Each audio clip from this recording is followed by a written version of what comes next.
All right, in example 2, we're going to spend just a couple minutes looking at a pie chart. So your last water bill said you used 8,100 gallons of water. So how many gallons were used to flush the toilet? So looking at our pie chart there, about 26.7% of those 8,100 gallons were used to flush the toilet. So we need to find 26.7% of 8,100. As a reminder, you need to write the percentage as a decimal. So move your decimal 2 spots to the left this time. And when you say of, that almost always means multiply. So 0.267 times 100. We'll go ahead and round to the nearest tenth. So we should get 2,162.7 gallons of water were used to flush the toilet. Okay, about how many gallons were wasted just through leaks? So leaks are 13.7%.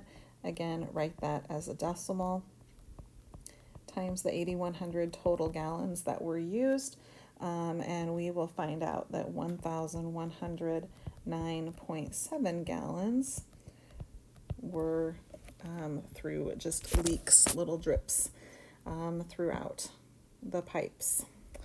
All right, now on to a bar graph. This one will be a little easier to see here in the video than on your black and white copy, I'm sure. So about how many women in this survey here said that they drink milk.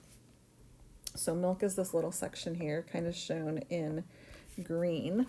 And so I would say about 15. Okay, again, it's an estimate, but from 60, not quite up to 80, and it looks like about 3/4 of the way. Okay, how many of the men said they drink juice in the morning? So again, juice is this little section right here. I'm going to guess that that's about 5. You can estimate that a little, 6 or whatever if you want. How many people were surveyed? So this is total people. So 80 women and 60 men, so a total of 140. How many people drink coffee in the morning? So now for coffee, you need to take the women coffee and the men who drink coffee combined. Looks to me to be about 30 in each category. So about 60 total. And what percentage of people then drink coffee in the morning? So if we're saying there's about 60 that drink coffee out of the 140, again, we can divide that and either multiply by 100 or move your decimal point 2 spots to the right. It's about 42.9% of them who are drinking coffee in the morning.